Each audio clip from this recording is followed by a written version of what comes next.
그다음 청차에 대해서 우리 안 원장님 한 말씀 부탁드리겠습니다. 청차는 중국에서 또 이 청차류가 많이 있는 것 같아요. 청차 안에 청차류. 주로 청차는 그 우리말로는 오룡차라고도 하고 중국말로는 우롱차라고 또 해요. 그리고 이제 반발효차라고도 하고. 근데 청차는 워낙 또 산지가 크다 보니까 이 산지를 또 네 군데로 또 나눠져요. 청차는. 그래서 이제 이제 뭐 복건성 북쪽, 복건성 남쪽, 그다음에 광동, 그다음에 대만 오룡 이렇게. 그러니까 복건 오룡, 광동 오룡, 대만 오룡 이렇게 나눠진 거죠. 근데 복건을 복건 북, 복건 남 이렇게 해서 민남, 민북 이제 이렇게 네 군데 차구로 나눠져 있어요. 차구가 크다 보니까. 네. 그러니까 광주, 복건, 민남, 민북이고 대만. 네, 네 군데로 이렇게 광동. 그러니까. 네. 그러시군요. 그러면 이제 우롱차, 우리가 얘기하는 우롱차는 네. 어떤 특징이죠, 이게? 아까 이제 녹차는 불발효차잖아요. 이건 반발효차예요. 반발효차여서 적게는 20에서부터 많게는 70%까지 이제 발효가 된 차죠. 그러니까 청차 이 안에는 아주 여러 종류의 차들이 많이 있어요. 그러니까 예를 들자면 민북 오룡차에는 우리가 많이 들었던 대홍포 있죠. 대홍포, 뭐 수선, 육계, 뭐 철라한, 수금기, 뭐 백계간 이런 차들이 있어요. 민북 오룡에. 근데 우리가 그 대표적인 차가 이제 대홍포죠. 대홍포. 네. 대홍포 그리고 이제 또 민남 이쪽으로 가면 그 한국분들이 너무 좋아하시는 철관음. 철관음이 또 복건성 남쪽에서도 나고. 광동에서는 원래 이제 꽁푸차의 원조다 해가지고 광동에서는 그 저기 봉황단총이라는 그 단총류가 또 나오고 있어요. 그리고 이제 대만차 같은 경우에는 원래 대만차는 또 이렇게 복건성에서 이제 많이 갔어요. 수종이 가져갔죠. 네, 그 역사가. 그래서 이제 대만에 심기 시작하면서부터 대만에 이제 차나무가 된 거죠. 그래서 대만차 종류는 이제 가장 경발효인 차부터 가장 무겁게 한 이제 중발효, 무겁게 발효한 70% 발효한 그런 차들이 또 대만에 가야 이제 또 있죠. 네, 그래서 이 각 분포 이렇게 놓은 이 차구마다 또 차류가 또 여러 가지 차류가 또 많이 있어요. 근데 우롱차 그러면 중요한 게 뭐냐면 발효를 시켜야 된다는 것, 반발효 시켜야 된다는 것. 근데 그 제다 과정이 이 차 만드는 과정이 아주 복잡해요. 네. 자, 그러면 다시 한번 청차라고 하면은 그 안에 금방 말씀 주신 우롱차가 있고 뭐 철관음이 이렇게 나눠진다고 말씀하셨잖아요. 네, 네 군데 일단 크게 네 네. 군데 차구로 나누고. 그러니까 네 군데 차고 이제 광동, 민남, 민북, 대만 네. 이렇게 해서 나눠지고 거기에 산지별로 나오는 차 이름이 이제 뭐 이제 이렇게 되는 거죠. 네, 네, 네. 근데 청차의 그러면은 개념은 뭐죠? 청차라 하면 예를 들어서 뭐 반발효 차다라고 해야 되나? 아니면 청차라고 하는 의미는 뭐죠? 여기 지금 이제 6대 차로 분류를 중국차를 대부분 크게 6대 차로 분류를 하거든요. 그 이제 색깔, 차의 색깔별로 지금 분류가 되는 겁니다. 그래서 녹차 같은 경우는 녹색, 청차는 청색의 빛깔을 띠고, 뭐 흑차는 이제 흑색의 빛깔을 띄어서, 네, 그러니까 차 색깔을. 알겠습니다. 네. 오룡차랑 철관음이 굉장히 맛이 다르잖아요. 우롱차 어떤 우롱차고요? 우롱차요? 네. 그냥 제가 마셔본 우롱차는 그 식후에 소화에 좋다는. 네. 철관음하고 어떤 거하고? 철관음은 좀 더 첫맛은 쓴데 네. 뒷맛은 의외로 달달한 맛이 나는 그런 맛이었고요. 우롱차는 근데 철관음도 우롱차 안에 들어가요. 그래요. 네. 우롱차에. 네, 우롱차 안에. 우롱차 안에 철간음이 들어가거든요. 네, 그러니까 그 민북 오룡이 틀리고 민남 오룡이 틀리고 광동 오룡이 틀리고 대만 오룡이 틀려요. 네, 특징들이 있어요. 특징들이 있는데 제다 과정은 만드는 방법은 똑같이 만들어요. 예, 과정은. 근데 약간 이제 그 지역마다 이제 시간이 지역 때문에 늘어지거나 단축되거나 이런 것은 있지만 거의 비슷한데 민북 오룡하고 광동 오룡은 이렇게 외형을 딱 보면 검은색이 나요.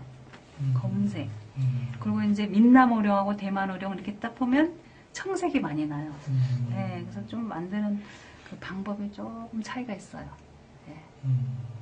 근데 일본에는 이게 우롱차가 여기 중국에도 이제 팔리고 있어요. 그러니까 당이 있는 거 없는 거 포함해서. 근데 되게 이제 되게 보편화 되어 있거든요. 일본에서는 우롱차가요? 우롱차가. 녹차보다 뭐 우롱차가 더 우롱차를 더 좋아해요. 우롱차는 뭐 이제 술에다도 타 먹기도 하고. 그러니까 뭐 아주 되게 일반화돼 있어요, 일본에. 근데 한국은 아직 우롱차가 최근에 좀 보이는 건 같은데 아직까지는 그 이 상품화돼서는 좀 적은 것 같아요. 그죠? 예. 녹차에 비하면은. 저는 병에 담겨서 음료로 나온 거를 제일 처음에 우롱차라고 접했던 기억이 있어서. 어디서? 한국에서? 예, 한국에서. 우리 한국에서도 나와요? 음료가 우롱차가? 그래서 식후에 소화에 좋다 이렇게 광고가 됐었거든요. 아, 그래서? 그 이미지가 굉장히 강한 거예요. 아, 우롱차는 소화에 소화에 좋다. 좋은가 보다. 네. 그렇게 생각을 했죠. 그러니까 왜 그러냐면 그 우리나라는 녹차 위주잖아요. 우롱차는 좀 발효가 됐기 때문에 소화에 도움을 주지요. 네, 소화에 도움을 줘요. 네. 근데 이제 철간음은 그냥 한 지역에 나는 우롱차를 철간음이라고 이름을 붙인 거니까 이제 그 지역에서 그 철간음을 좀 더 특별하게 만든 거죠. 뭐 저기 꼬냑 지방에서 꼬냑 나는 것처럼. 아니 그러면은 이제 다시 한번요. 청차는 청색의 색깔을 띠는 차라고 해서 크게 이제 청차로 분류가 되는 거고. 네. 청차 안에 아까 말씀하신 우롱차다. 청차가 우롱차다. 네, 근데 민남, 민북, 네. 광동, 대만 이렇게 나눠져서 네. 거기에 우롱차라고 하는 차가 발달돼 있다. 라고 하시는 우롱차가 말씀. 청차다 이렇게 네. 생각하시면 돼요. 우롱차가 청차인데 네. 철간음을 많이 들으셨잖아요. 네. 철간음은 우롱차 중에 한 종류다. 그러니까 브랜드 중에 하나다. 그럼 이제 그 지역 우롱차는 어떤 한 지역에서 나는 네. 것을 철간음이라고 한다. 그럼 이제 우롱차는 차나무로서는 우롱차라고 하는 차나무 이 계열이 하나 있는 거다. 이렇게 되는 건가요? 예, 우롱차를 만들기 적합한 차나무는 아까 그 소교목형이 적합해요. 네. 그래서 이 지역에는 소교목형 차 수종이 많이 있지요. 그래야 또 이 차를 만들어야 우롱차가 나오니까. 네, 그래서 거기는 다 이제 그 수종으로 만들죠. 근데 이제 소교목형 나무가 많다고 했을 때, 그게 한 종류가 아니고 이제 그 나무의 차나무 수종의 종류는 이제 다를 수 있다. 그런데 그거를 가지고 그러면은 우롱차라고 하면 공법, 공법. 뭔가 그렇죠, 그렇죠. 그게 이제 우롱차로 그래서 만든 그러니까 어떤 잎 종류는 만약에 뭐 5가지가 있더라도 그 5가지 종류는 소공목형에서 나오는 이파리를 가지고 그 5종류가 됐을 경우에 그거를 공법을 우롱차 만드는 공법을 해서 만들게 되면은 우롱차 잎이 되는 거다. 이렇게 만드는 건가요? 아유, 기침이 나네. 그러니까 예. 우롱차 안에도 소교목형 예. 중력종이 있는데 예. 소교목형 중력종 안에 대용포는 대용포 수종이고 육계는 육계 수종이고 수소는 수종 수종이고 철관음은 철관음의 수종이다. 이렇게 나눠질 수 있어요. 네, 나무 종류 그 안에도. 네. 큰 분류로 황금계는 황금계 수종이고. 중력종이라고 얘기합니다. 네, 근데 이렇게 그걸 나눠져요. 통틀어서 우롱차라고 한다. 네, 그 계열은 이렇게 되는 건가요? 그러니까 그 계열을 우롱차라고 하는 게 아니라 어. 이런 찻잎을 딱 보고 그러니까 중국에서 가장 중요한 게 뭐냐면 칸차 쭈오차예요. 차를 보고 쭈오를 한다.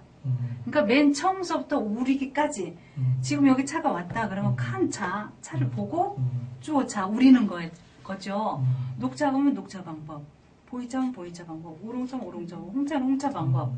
근데 차 수종도 이렇게 찻잎을 딱 보니까 아, 이거는 잎이 크네? 그러면 보이차 만들기 좋네? 칸차, 수어차. 이렇게 하는 거죠. 그러니까 이것도 우롱차도 이렇게 찻잎을 보니까 아, 이거 찻잎 수종이 우롱차 만들기에 좋다. 그래서 이제 우롱차를 만드는 거죠. 이 수종을 보고. 그러면 우롱차를 만들려면 제조 과정이 그에 맞게끔 해줘야 우롱차가 나오겠죠. 예. 일단 거기까지 이해됐습니다. 네. 근데 이제 금방 말씀하신 철관은 뭐 이렇게 이제 세부적으로 예. 이제 차 수종이 다 수종이 이렇게 수종이 예, 틀리는 그렇죠. 거죠. 네. 근데 이제 그 수종은 자 뭐 그 철관음 수종으로 만들어도 우롱차 공법으로 만든다는 말씀이신 거잖아요. 그래야 우롱차가 되니까 그렇죠. 철관음이 그러니까. 되니까. 그러니까. 예. 네. 그래서 이제 그게 우롱차 안에 종류라고 하면 이제 이렇게 몇 가지의 뭐 철관음 아까 말씀 주신 네. 뭐 6개 네. 좀 전에 드신 게 6개였던 것 같아요. 네, 네, 네, 뭐 네. 그런 식으로 이렇게 이제 종류가 나눠지는 네, 네, 건가요? 네. 아. 근데 이제 여기 이제 철관 이제 여기 청차에 네 군데 이제 차고가 있는데 조금씩 달라요, 그게. 그래서 이렇게 외형을 보면 조금씩 아, 이건 민부고령이구나. 또 이거 보면 아, 이거 민남이구나. 이건 대만이구나. 이건 광동이구나. 이제 외형에서 또 보여요. 네, 조금씩은 다르기 때문에. 그게. 알겠습니다. 그러니까 우롱차가 아주 복잡하고 많아요. 일단 뭐 그 궁금했던 거는 이제 우롱차라고 지칭하는 거는 우롱차 공법으로 만든 예, 공법으로 만든 차다. 그 근데 이제 중엽종을 수종은 가지고. 예, 수종은 여러 종류가 네. 있어서 그래서 우롱차를 이제 뭐 총칭하는 게 아니고 뭐 철관음이 되었든 육계가 되었든 이렇게 세부에서 우롱차 종류가 나눠진다. 이렇게 맞나요? 예, 그러니까 예. 크게 이제 뭐 예, 산지 알겠습니다. 이제 4대 차고 나누고 4대 차고에서 또 여러 가지 차가 나오겠죠. 이렇게. 수종별로. 네. 알겠습니다. 철관음을 만든 차이파리는 굉장히 늙어 보였어요. 이렇게 뭐라 그러지? 녹차는 여리여리하고 연한 순 같았다면 이거는 그렇죠. 막 늙은 이파리를 따서 한 것 연한 잎으로 같아서 많아요. 뭐야 이거는 다른 차를 다 만들고 찌꺼기로 만든 건가 이런 생각이 있었거든요. 그런데 그런 건 아니죠? 이거에 특별하게 그런 이파리를 필요로 해서 이렇게 만든 건가요? 중엽종이니까 아무래도 이파리가 소엽종보다는 클 거 아니에요. 아니, 근데 그건 저도 이것도 질문이 얘기되는데. 그리고 이게 그럼 이제 햇살, 햇잎일 수도 있잖아요. 그러면 그러니까 중엽종이라도 막 새싹은 뭐 작게 나올 텐데. 아니 그러니까 그거를 새싹도 이게 이제 이파리가 이런 식으로 되잖아요. 침 같은 게 하나 있고 두 개가 밑에 또 이렇게 보이차도 마찬가지거든요. 붙어 있어요. 그럼 이걸 세 개 여기를 자른다고 세 개를. 그럼 이제 그걸로 차를 만들기 때문에 이파리가 이제 여기 밑에 있는 거는 크게 나오는 거죠. 소엽종 같으면 뭐 요것만 요 침만 따갖고 뭐 만든다든가 또 요 밑에 것까지 하더라도 좀 더 아무래도 전체적으로 작겠죠. 근데 아까 전에 녹차 설명해 주실 때 이제 먼저 이렇게 새싹 이파리 하나, 새싹 이파리 그러니까 이렇게 이제 나누셨을 때 새싹을 따서 뭔가 제품화하는 경우가 있다고 하니까 금방 다시 일로 돌아오면은 우롱차 또한 자 이게 새싹은 우롱차에도 새싹이 철간음도 나올 텐데 거기에 그것만 안 새싹 딴다는 나오는 거죠. 건 그렇죠. 그러니까 네. 이렇게 따서 하게 되는 경우도 있지 않겠냐? 아니면 이게 전부 다 뭐 만개를 해서 그래서 다 이제 어느 정도 그 기준의 이파리 크기가 넘어섰을 때 이제 따서 제조 과정이 되는지. 이게 이제 차나무가 이렇게 있으면 이제 이렇게 여기가 침이 하나 있고 요 밑에 이파리가 있고 여기 또 이렇게 이파리가 있고 네. 또 여기도 이파리가 네. 있고 뭐 여기도 이파리가 있고 이러잖아요. 요거를 자른다는 거죠. 근데 녹차에서는 요렇게 해갖고 그 어린 차로 해갖고 하면은 그 조그만 차를 그런 녹차를 아주 어린 차를 만들어낼 수가 있는데 여기를 잘라버리면 이제 이거를 전체적으로 다 쓰면은 우리가 볼 때 차가 큰 나무로 만든 거. 그리고 이거는 이제 소엽종이 아니고 중엽종이니까 아무래도 전체적으로 이파리가 크죠. 대엽종은 또 더 크고. 네. 그리고 아까 무슨 유광가평 같은 거는 이런 걸 안 쓰고 요 중간에 이파리만 또 해갖고 쓰고. 그러니까 그 만드는 특징들이 다 틀리기 때문에 그런 형태를 띠게 되는 거죠. 이제 오룡차, 청차 그러면 찻잎의 기준이 있는데 그 기준이 꼭 성숙한 잎이어야 돼요. 아까는 여린 잎이어야 되고 성숙해야 돼요. 네. 성숙하려면 녹차보다는 시기가 뒤로 가야 되겠죠. 그래서 녹차는 청명 전에 나온 게 좋고 명전차가 좋고 이 이 성숙하려면 고거까지 가야 돼요. 4월 중순까지. 그러면 4월 20일 이후부터 이제 오롱차 시즌이 와요. 왜냐면 성숙하기를 기다려야 되니까. 그럼 성숙하면 찻잎 자체도 두툼하겠고 비옥하겠고 이렇게 탄력도 있을 것이고 그래요. 그리고 차나무 수종도 마찬가지고 그래서 이런 찻잎을 해야 향기가 나와요. 오룡차에 안 돌아요. 네. 일부러 이렇게. 네. 그래서 오룡차는 녹차가 끝난 다음에 이제 시작이 되죠. 4월 20일 이후부터 이제 시작이 되는데 그 중에 그 이제 예외는 있어요. 예를 들어서 뭐 황금계라든지 이제 광동 오룡 중에 하나는 청명장에 나눠온 것도 있지만 대부분 오룡차는 찻잎의 기준이 성숙한 잎이어야 된다. 그 성숙한 잎의 기준은 1화 2, 3엽 정도 돼야 된다. 그랬을 때가 가장 청차로서의 그런 향과 맛이 풍부하다라고 할 수가 있겠죠. 아, 예. 네. 자, 다른 의견 있으시면은 자, 그럼 청차 이제 넘어가도록 하고요.